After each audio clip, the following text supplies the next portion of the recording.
Katie Pavlich from townhall.com with us on the program. Katie, how are you? I'm doing well. How are you? I'm doing okay. We're less than 2 weeks from the Virginia governor's race. I was just Yeah. reminding Virginia gun owners to get out there and get involved and volunteer. And, we gotta get active here because Michael Yeah. Bloomberg is pouring money into this race with some ads that are less than honest. Oh, shocker. Wow. You mean they would be dishonest with money from not a place in Virginia? I know. Amazing. I know. It sounds so hard to believe, Katie, that a guy as magnanimous as Michael Bloomberg would, go into another state entirely, drop more than $1 million in TV ads, and not be honest about, the gun control laws he's pushing. Exactly. So to give your listeners a little bit of context here, Michael Bloomberg met with Terry McAuliffe, who is running for governor on the Democratic side, a couple weeks back. It was in New York City, and it was a very hush-hush meeting, not a lot of details that came out of it. Now, all of a sudden, last week we see, or at the beginning of this week, we see Michael Bloomberg is willing to dump $1.1 million onto the airwaves of Virginia, promoting gun control on behalf of Terry McAuliffe and against Ken Cuccinelli. And one of the ads that they're running is a TV advertisement, and it's talking about the so-called gun show Loophole, a favorite among Michael Bloomberg, his anti-gun groups, and, of course, liberals everywhere. And it states in a voiceover, quote, "The gun show Loophole, it means anyone can buy a gun without a background check." Well, first of all, you and I know that's not true. The vast majority of people at gun shows are FFL certified. They always run a background check on the guns that are purchased there. People aren't just simply going to these gun shows and buying all these guns without a background check. Second of all, the ad shows photos of mass murderers from Virginia Tech, Sandy Hook, the Navy Yard, and the Aurora, Colorado shooting, implying that these guys purchased their guns through this so-called loophole, right? Even though none of them, A, have ever purchased their guns at gun shows, and B, many of them, including the Navy Yard shooter and the Aurora, Colorado theater shooter, both passed FBI background checks. Right. Defeating the purpose of the ad. So not only is it misleading and completely wrong on that aspect, but they're using these mass shooters to portray Ken Cuccinelli as someone who supports gun show loopholes because he doesn't really care about mass shooters getting their hands on guns. Right, exactly. It was interesting. We saw in the debate last night, Terry McAuliffe say, Katie, I don't care what grade the NRA gave me. I don't care about this. Now, he's still making the happy mouth noises about, supporting the Second Amendment and being a gun owner himself and everything like that. But it's this is a different type of campaign than we have seen from Tim Kaine or Mark Warner or Craig Dees in the past.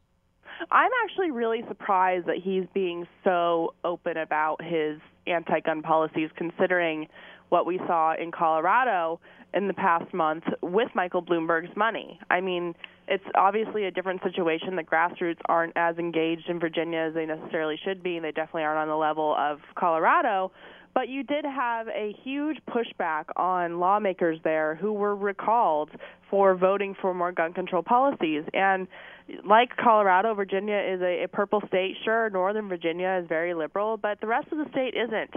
And, it's very interesting to see Terry McAuliffe kind of embracing Michael Bloomberg after that huge defeat and really not caring about what the NRA has to say or what even voters have to say about this. So I'm glad to see you out there today telling people to get involved because it really does matter. I mean, Terry McAuliffe is just as bad on gun rights as Michael Bloomberg is, and he's just as ignorant as well. Oh, absolutely. I think that, it's interesting.